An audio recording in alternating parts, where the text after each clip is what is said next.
Sound of police sirens fade in, tires crunching gravel. I hadn't even finished unpacking my boxes when the police showed up. Flashing lights, neighbors peeking through blinds, and Margaret, the HOA president, went standing there like she just saved the world. Clipboard in hand, arms crossed. That smug little half smile that said she thought she'd won. "Sir, we got a call about an illegal structure being moved onto the property," one of the officers said. I blinked, confused. "You mean my tiny home? The one I have a permit for?" Margaret jumped in before I could finish. "He's violating community codes. That thing isn't approved by anyone. It's a hazard, an eyesore, and frankly, a disgrace to Sunnyside Estates." I looked at her, then at the officers, then back at the half-finished little house sitting peacefully on the pad. No noise, no danger, just my dream of simple living. One officer walked around it, checked the tags, and frowned. "Ma'am, this permit was approved by the county 2 months ago." Margaret froze. You could almost hear her gears grinding. Her eyes darted between the officer and me, looking for a way out, some excuse, some loophole she could twist. But this time, there wasn't one. The neighbors started whispering. Someone even laughed quietly, and I just stood there, calm, steady, holding back a smile. Because in that moment, I realized something. She thought she was protecting the neighborhood, but all she really did was expose her own corruption. But let me start at the beginning. Before we dive in, let me know where you're listening from today. You know that feeling when you move somewhere new, that hopeful mix of exhaustion and excitement? That was me, standing in the driveway of my new home, watching the movers unload my dream. A tiny, eco-friendly house I'd spent the last year building by hand. Solar panels, reclaimed wood, rain collection, everything I'd always wanted. But instead of a warm welcome, I got police lights. 2 cruisers idled in front of my property, red and blue flashing across my freshly painted porch. And right in the middle of it all stood Margaret Denslow, HOA president of Sunnyside Estates, holding a clipboard like it was a weapon. She was wearing her trademark visor, a starched white polo, and a smile that somehow managed to feel both polite and poisonous. "Sir," one of the officers said, stepping up to me, "we received a report of an illegal structure being installed on this property. Can we see your permit?" I blinked. "Illegal structure? You mean my house?" Margaret stepped forward, that satisfied smirk growing wider. "It's not compliant," she said. "Tiny homes are unsanitary, unsafe, and unapproved. This neighborhood has standards." The officer flipped through my documents. His eyes scanned, then paused. "Ma'am, the permit is valid. County stamped and all." Margaret froze. For a second, she looked like she'd been unplugged. Her smile faltered, her voice cracked. "That can't be right. I called zoning myself." The officer sighed. "Then zoning must have disagreed with you, because this man's within his rights." The neighbors had started peeking out from behind curtains, murmuring like it was the best entertainment they'd had all week. Someone even whispered, "Margaret finally messed with the wrong guy." And honestly, they were right. Let's back up a little. My name's Nathan Brooks, and after 20 years of working in construction, I wanted to downsize. Literally. I built my own tiny home as a project of peace. Fewer bills, less clutter, more life. Sunnyside Estates seemed perfect at first glance. Clean streets, polite neighbors, manicured lawns that all looked suspiciously identical. I figured it'd be quiet, peaceful, good place to reset. But what I didn't realize was that behind those perfect hedges lurked the HOA, Hydra, and Margaret was its queen.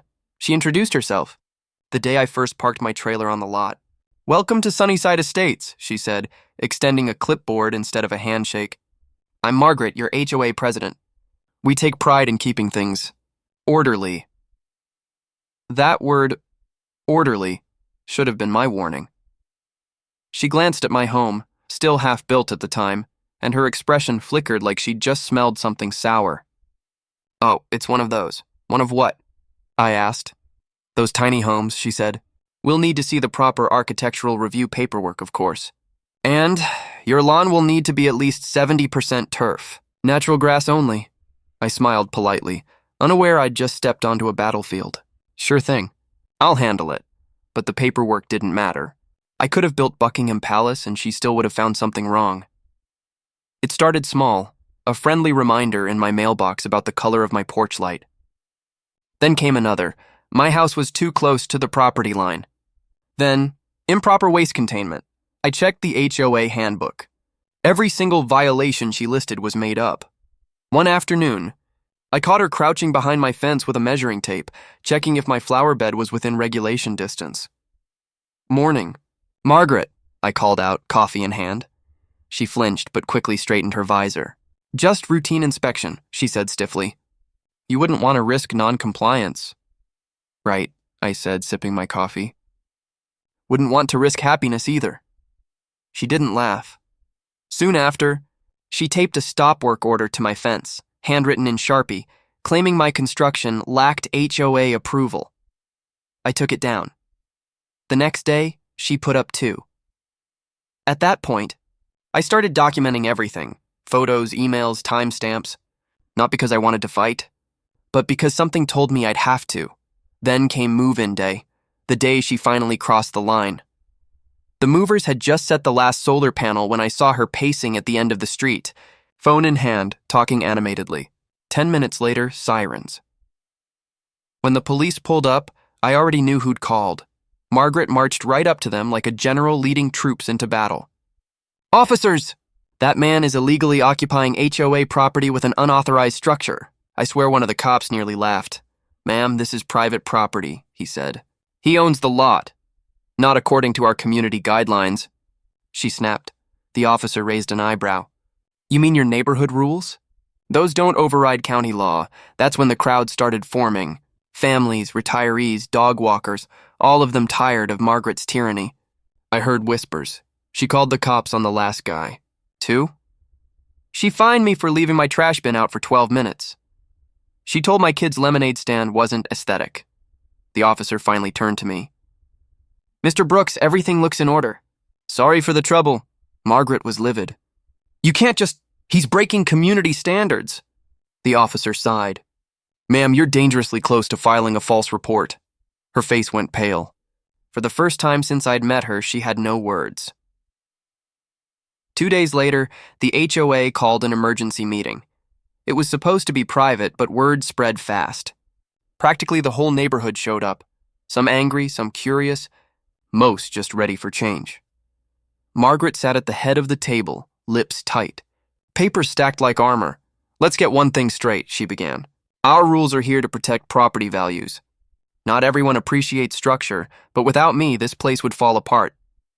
Then she made her mistake. She accused me of falsifying documents, claimed my permits were forged. So I stood up, calmly placed a folder on the table.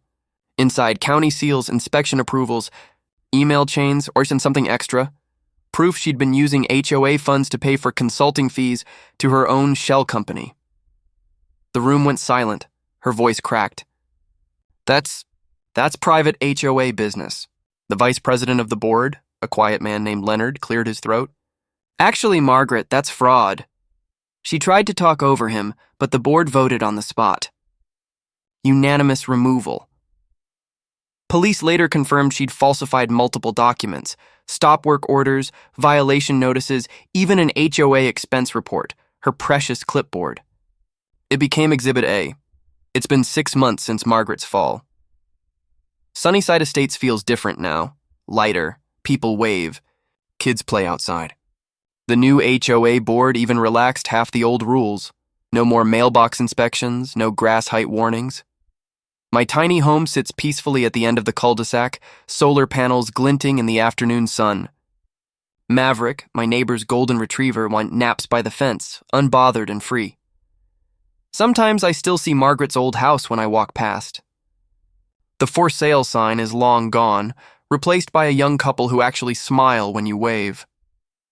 Funny thing is, the neighborhood's property values didn't drop after all. If anything, they went up. Turns out peace of mind is worth more than perfect hedges. The day I finished building my deck, Leonard stopped by. "You know," he said, "you didn't just build a tiny home. You built the backbone for this whole place." I laughed. "Nah, I just stood my ground." But later that night, sitting on the steps watching the stars reflect off the solar panels, I thought about it. Margaret's rules were supposed to keep people in line. But what they really did was remind us what happens when power goes unchecked. In the end, she broke her own empire, one violation notice at a time, and all it took to stop her was a little sunlight and a valid permit. She thought she was protecting the neighborhood, but all she really did was destroy the walls she built to control it.